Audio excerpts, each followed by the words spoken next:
Hallo und herzlich willkommen auf meinem Kanal Ingas Color Art. Für diejenigen, die jetzt das Gefühl haben, sie hätten ein Déjà-vu, es ist so, dass ich mich entschieden habe, über Ostern kein neues Video zu zeigen. Jedoch setze ich die beiden Stücke für das Bild Abstrakt 2410 mehr einmal als komplettes Video zusammen, habe Passagen im Voice-Over ersetzt und wünsche euch eine wunderbare Zeit. Genießt sie, seid kreativ und lasst euch ein bisschen inspirieren. Die Leinwand, die ich in diesem Video bearbeite, ist 1 Meter mal 1 Meter groß und meine selbstgestellte Herausforderung ist, mit dem Farbton Gelb zu arbeiten. Ich lege die Hintergrundfarbe aus 3 verschiedenen Gelbtönen an und erzeuge damit erstmal meine Grundlage.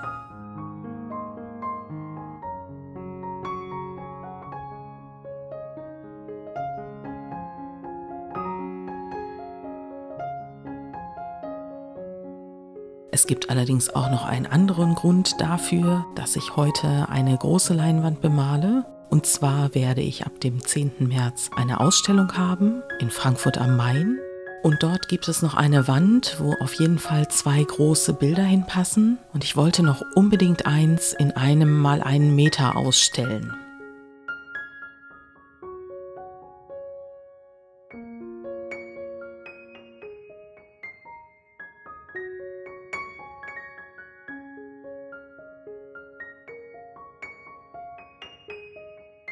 Ich hatte ja eine gewisse Vorstellung, wie das Bild aussieht, wenn es an der Wand hängt, und in dem großzügigen Wartebereich hat es einen wirklich schönen Platz bekommen an einer sehr großen Wand. Tagsüber kommt Tageslicht hinein und belichtet das Bild, und wenn es etwas dämmerig wird, dann wird es auch durch Deckenspots beleuchtet. Und es ist ein wirklich schöner Ort, um dieses Bild aufzuhängen. Wenn ihr dieses Video seht, dann ist die Ausstellung in Frankfurt bereits eröffnet und ich hatte natürlich viel mehr Bilder mit, als ich habe aufhängen können, sodass ich die Bilder, die ich jetzt wieder mitgebracht habe, inzwischen bei meiner Online-Galerie Balthasart eingestellt habe, und die können dort käuflich erworben werden.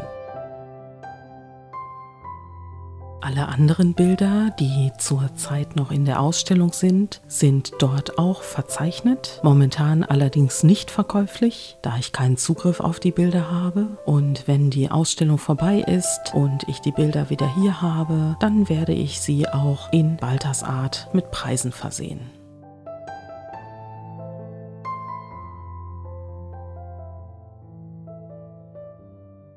Für dieses Bild gab es für mich noch weitere Voraussetzungen, die ich erfüllen wollte. Und zwar wird es auf diesem Bild heute keine Perlfarbe, keine Metallicfarbe und keine Reflexfarbe geben, sondern ich wollte mich einmal auf Farben einlassen, die ich sonst eher selten verwende.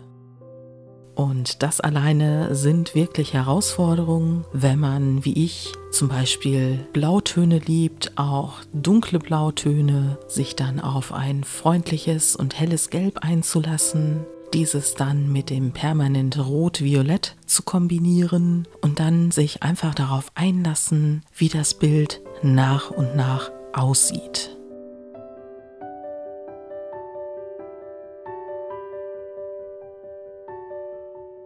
Ihr habt es schon gesehen, ich werde heute in der Rakeltechnik arbeiten, und aufgrund dessen, dass das Bild so groß ist, wird es auch ein bisschen dauern, bis die erste Farbschicht so aufgetragen ist, wie ich es haben möchte. Ich achte beim Auftragen auf jeden Fall darauf, es so zu gestalten, dass noch möglichst viel von dem gelben Hintergrund durchscheint.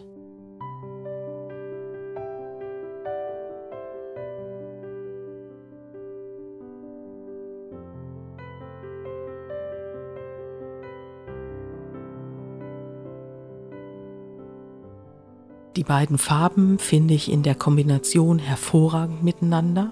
Das klappt aber auch nur, weil das Gelb vollständig angetrocknet ist. wenn man diese beiden Farben miteinander mischen würde, hat man Komplementärfarben, die sich miteinander behaken würden und das Ergebnis wäre wenig positiv. Das ist auch der Grund, weshalb ich hinterher kein Gelb mehr auf meiner Leinwand als eigene Farbschicht einsetze, weil sich das Gelb mit allen anderen Farben, die sich bereits auf der Leinwand befinden, mischen würde.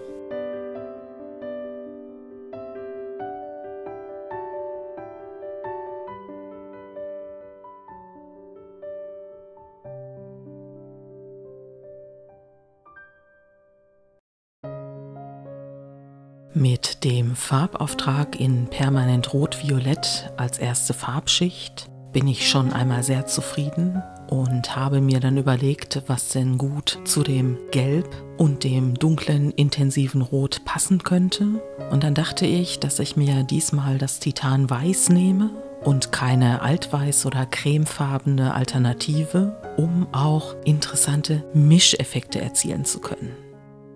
Denn das sieht man jetzt, die ersten Farbschlieren tauchen auf und ich rakel bewusst nicht komplett die Ränder mit, sondern ich lasse es teilweise überlappen, um zu gucken, welche Farbe wird mitgenommen in die neue Farbschicht, welche bleibt bestehen.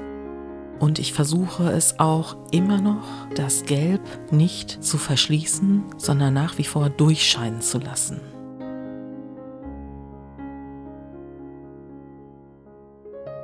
Ich habe vor einiger Zeit ein rechteckiges Acrylbild gemalt, ebenfalls in der Rakeltechnik. Und ich glaube, das steht auch ein bisschen Pate für dieses Bild heute, denn auch dort habe ich einen gelben Hintergrund. Allerdings ist das Gelb, was ich dort verwendet habe, viel kälter als die Mischung aus den 3 Gelbtönen, die ich hierbei für den Hintergrund verwendet habe.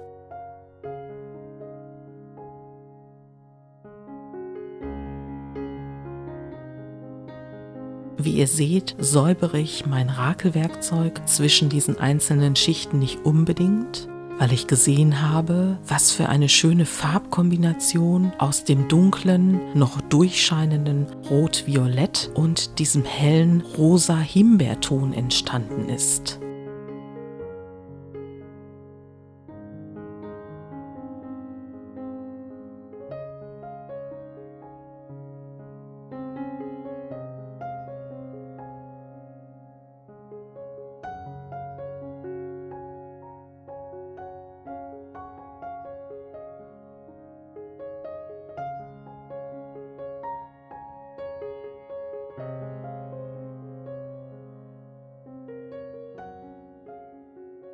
Also am liebsten hätte ich das Bild an dieser Stelle schon beendet, weil es eben ein paar Passagen bot, die echt klasse waren, aber andere waren halt noch nicht fertig. Und das ist ja immer so ein bisschen die Frage, wann ist ein Bild fertig? Wann ist der Künstler zufrieden? Und je nach Kameraperspektive, was ich dann eben hinterher beim Erstellen des Videos sehe, sind dann auch schon Dinge dabei. Hier sind es 4 oder 5 Einstellungen, wo ich gesagt hätte, das Bild ist fertig. Aber von meiner Seite aus, ich stehe ja nun mal an einem Punkt meines Arbeitstisches, hatte ich das Gefühl, dass das Bild noch nicht fertig ist. Also das ist echt interessant, was man im Nachhinein auf einem Bild alles entdecken kann. Und ich finde das immer wunderbar, wenn ihr mir das schreibt, dass bei Minute XY für euch das Bild schon fertig gewesen wäre. Ich sehe halt die Perspektive, die wir jetzt zum Beispiel sehen, die sehe ich ganz einfach nicht. Und dann fälle ich eben Entscheidungen, die dann vielleicht schade fürs Bild sind oder für dieses Stadium, aber letzten Endes auch dem Bild wiederum gut tun. Und ich lerne jedes Mal dazu. Also ich verwende die Rakeltechnik ja schon sehr lange und beschäftige mich auch eingehend mit Farben und Farbzusammensetzungen. Und jedes Mal sehe ich Dinge, die ich dann anders wieder interpretieren kann.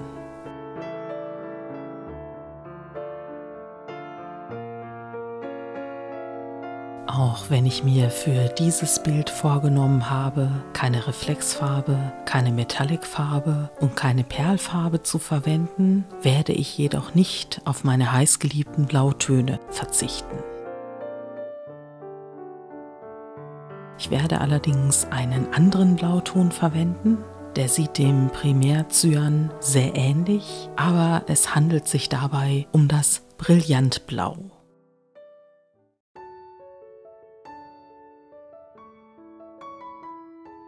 Wer sich einmal in der Farbpalette der Acrylfarben von Amsterdam Acrylics umguckt, wird feststellen, dass es so viele Blautöne gibt, die alle unterschiedlich ausfallen, dass ich mir schon überlegt hatte, mir noch 2, 3 Farben demnächst zu kaufen, um damit auch mal Experimente zu machen.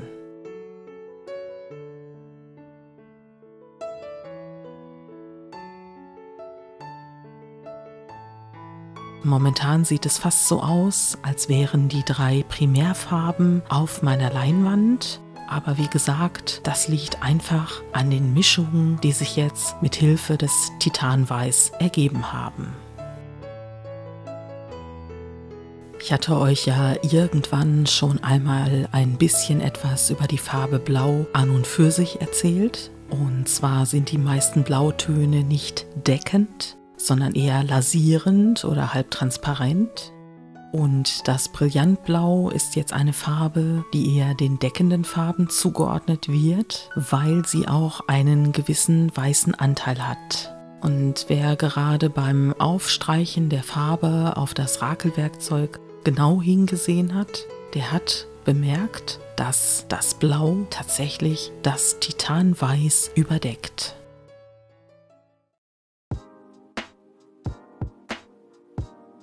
Natürlich gehen die beiden Farben auf der Leinwand eine Mischung ein und das finde ich also sehr schön, dass ich dunklere Blautöne neben helleren Blautönen auf der Leinwand habe.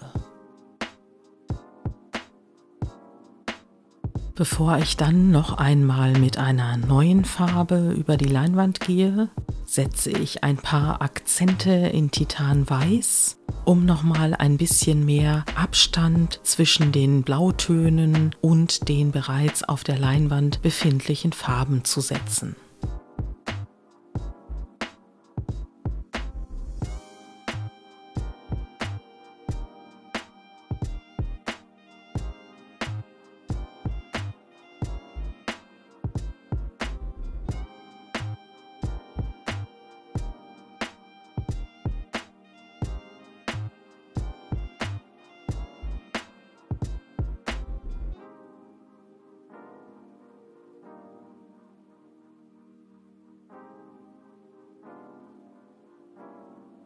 Die Struktur, die jetzt gleich auftritt, während ich meine Bahn rakel, die erinnert mich an einen Besuch am Meer, bei denen es Priele gibt und man so leichte Rippel da drin hat. Und mir gefällt diese Struktur echt richtig gut.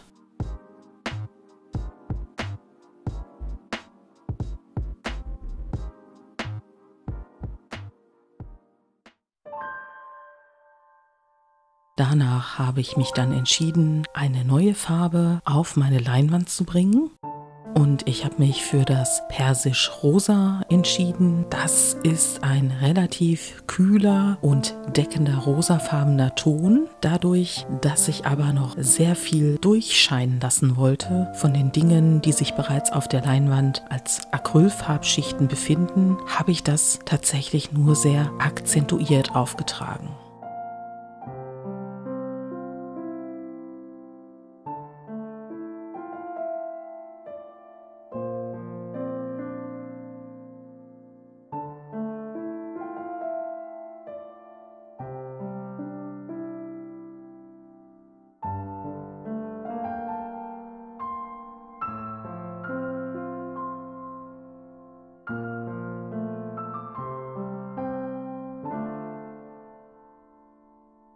Auch beim Auftragen dieser Farbschicht habe ich darauf geachtet, dass das Gelb an den Ecken in jedem Fall noch durchscheinen wird, wenn ich mit dem Auftragen der Schicht fertig bin.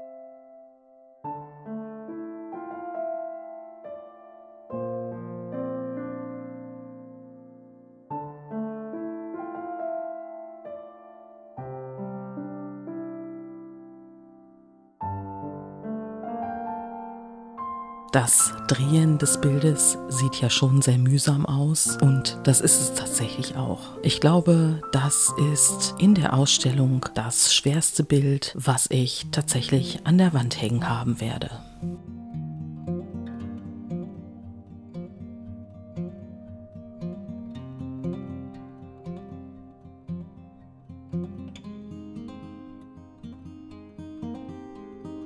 Meine nächste Wahl fiel wieder auf das Rot-Violett, weil das unter den Schichten in Blau, Weiß und Rosa nur noch in Spurenelementen vorhanden war. Und ich wusste, dass es sich dabei ja um eine transluzente Farbe handeln wird. Und deshalb werde ich mithilfe dieser Farbe sehr schöne Farbmischungen erhalten.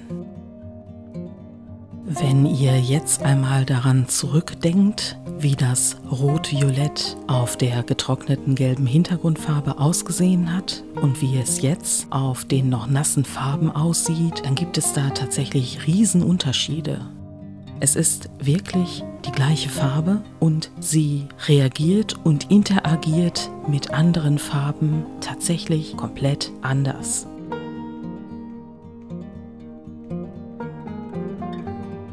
Zusätzlich habe ich zwischendurch auch noch mein Rakelwerkzeug angehoben, sodass ich auch Unterbrechungen von Flächen habe, an denen dann die vorher aufgetragenen Schichten viel einfacher zur Geltung kommen.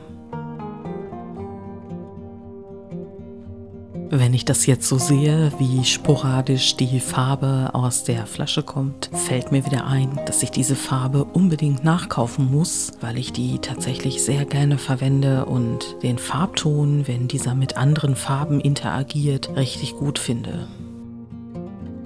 Apropos Nachkaufen, wer sich für den Farbton interessiert und nicht weiß, welcher das genau ist, ich gebe die Farben und Materialien nach Möglichkeit in meiner Videobeschreibung an. Einfach mal auf das kleine Wörtchen mehr unterhalb des Titels klicken und dann klappt sich der entsprechende Bereich auf.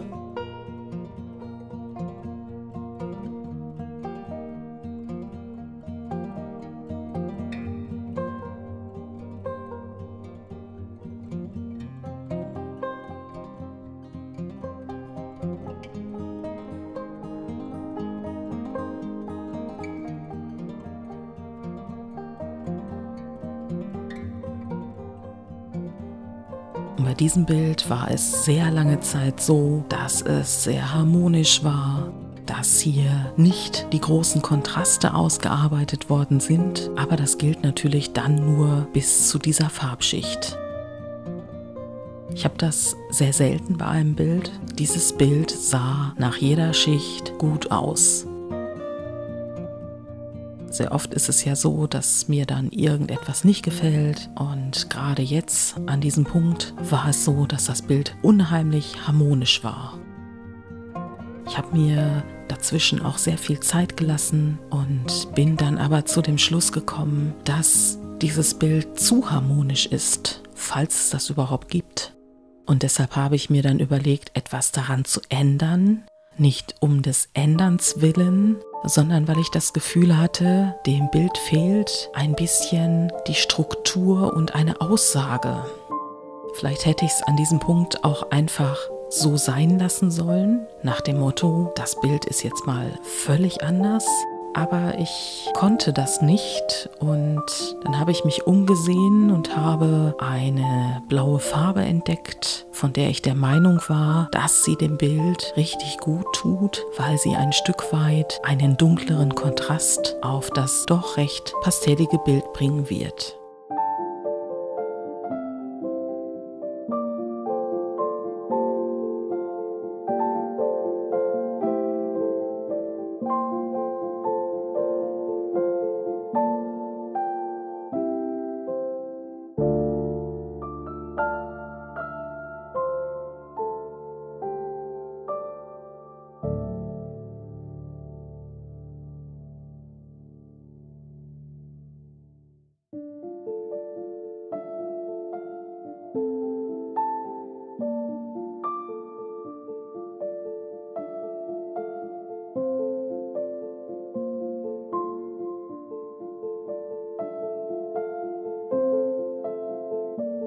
Mir hat die blaue Farbe in einem Drittel des Bildes richtig gut gefallen und nachdem ich mit der letzten blauen Bahn fertig gewesen bin, fand ich es aber insgesamt zu dunkel und ich weiß ja, dass ein Bild mit Acrylfarben nochmals dunkler auftrocknet.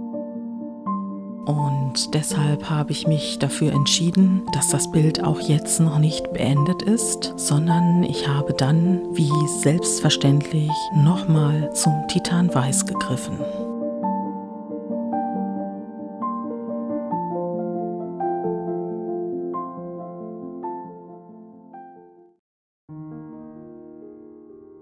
Dadurch, dass Farbmischungen aus dem Blau, dem Persisch-Rosa und dem Rot-Violett entstanden sind, habe ich mein Rakel nicht gesäubert, weil ich zunächst keine rein weiße Schicht auf meiner Leinwand haben wollte.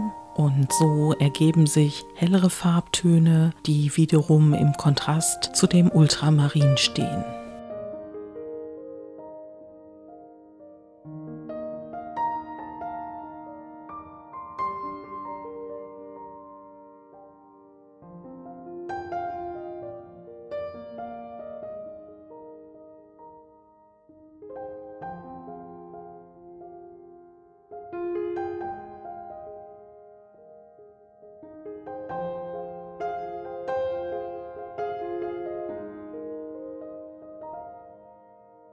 Mit dem Auftragen des Rot-Violetts auf meinem Werkzeug beginnt jetzt für mich die Detailarbeit auf dem Bild. Ich finde das, was dort zu sehen ist, schon sehr gut. Jetzt geht es aber auch darum, nochmal Nuancen herauszuarbeiten, vielleicht sich nochmal für eine komplett andere Farbe zu entscheiden und immer wieder innezuhalten.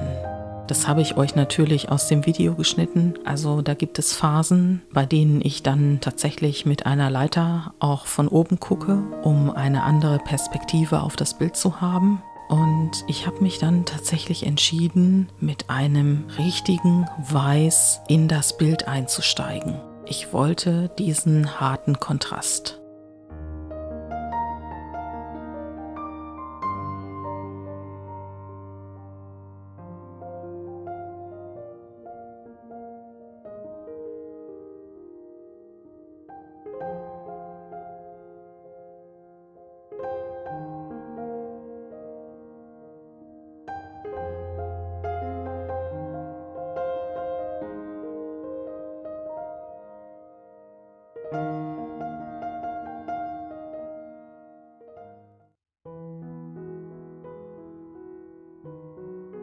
Nachdem ich die fast weiße Fläche gerakelt habe, habe ich das Bild diesmal um 180 Grad gedreht und als Ausgleich auf der gegenüberliegenden Seite auch noch eine Fläche in Weiß gerakelt, aber tatsächlich darauf geachtet, dass sie sich in einem Punkt minimal berühren.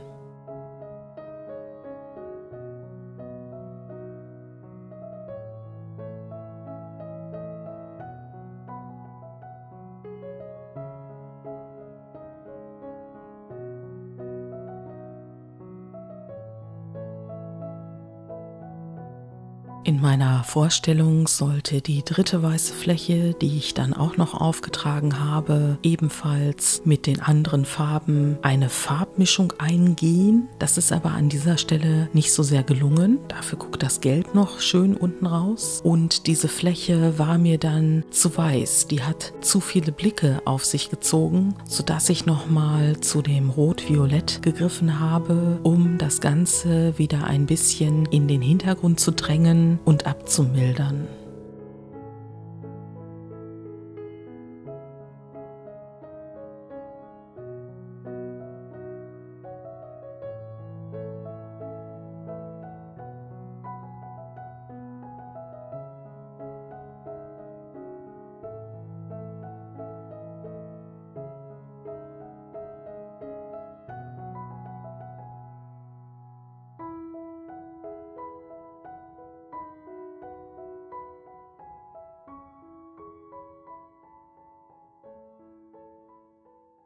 Jetzt geht es auf dem Bild um Nuancen, Detailarbeit, kleine Korrekturen, immer wieder hinschauen, den Gesamteindruck wahrnehmen, ein bisschen weiter weggehen und immer im Hinterkopf zu haben, das Gelb soll sichtbar bleiben.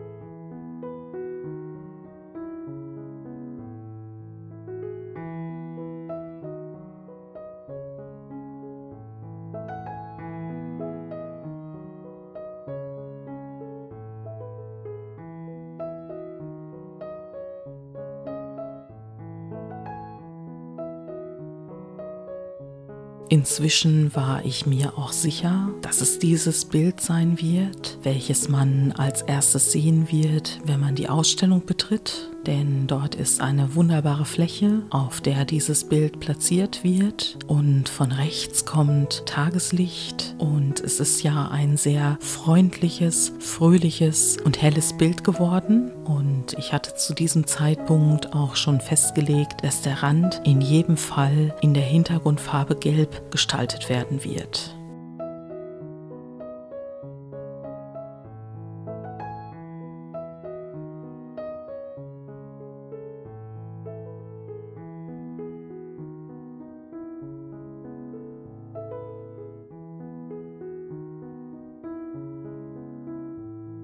Ich könnte mir natürlich die Frage stellen, ob ich es bedauere, dass das Bild jetzt komplett anders aussieht, als es so harmonisch war. Und ich muss sagen, beides wäre gut gewesen, doch dieses Kontrastreiche mit den verschiedenen Flächen und auch tatsächlich mit den Blautönen gefällt mir besser als das, was ich vorher in reiner Harmonie auf meiner Leinwand hatte.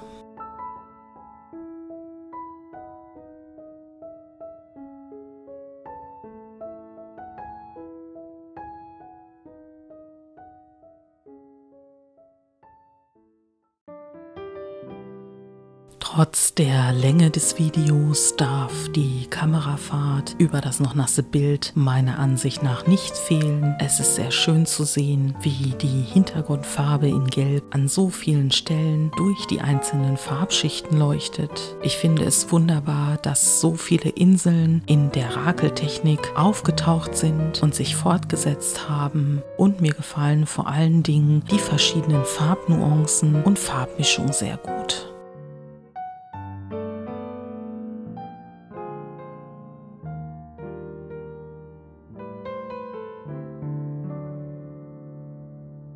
An dieser Stelle werfen wir mal einen kleinen Blick in die Ausstellung, da ich natürlich weiß, dass nicht jeder dort nach Frankfurt fahren kann, um sich die Bilder persönlich anzugucken. Aber ich wollte euch gerne einen kleinen Eindruck vermitteln, wie es aussieht, wenn man das abstrakte Acrylbild namens Meer aufhängt.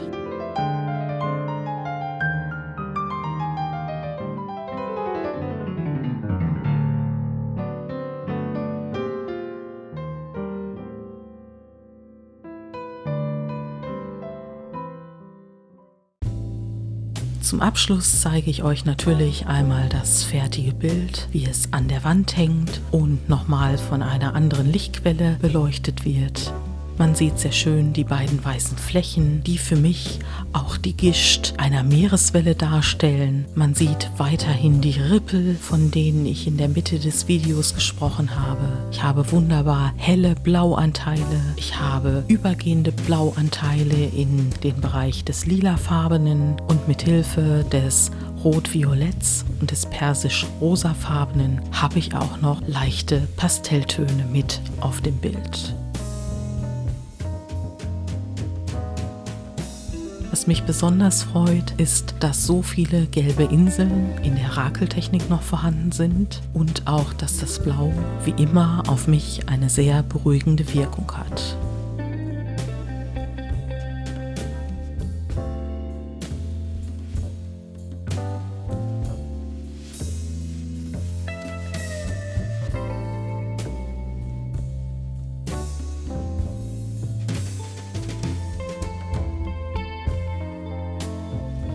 Ich danke dir sehr herzlich fürs Zusehen. Ich danke dir fürs Zuhören. Ich freue mich, wenn du bereits in der Ausstellung gewesen bist. Und ich würde mich auch freuen, wenn der ein oder andere, der in der Nähe wohnt und sich für meine Bilder interessiert, auch diese einmal ansieht. Ich würde mich sehr freuen, wenn du meinen Kanal abonniert hast, mir ein Like für dieses Video gibst und vielleicht sogar auch mein Video teilst. Ich wünsche dir eine wunderbare Woche und wir sehen und hören uns beim nächsten Mal.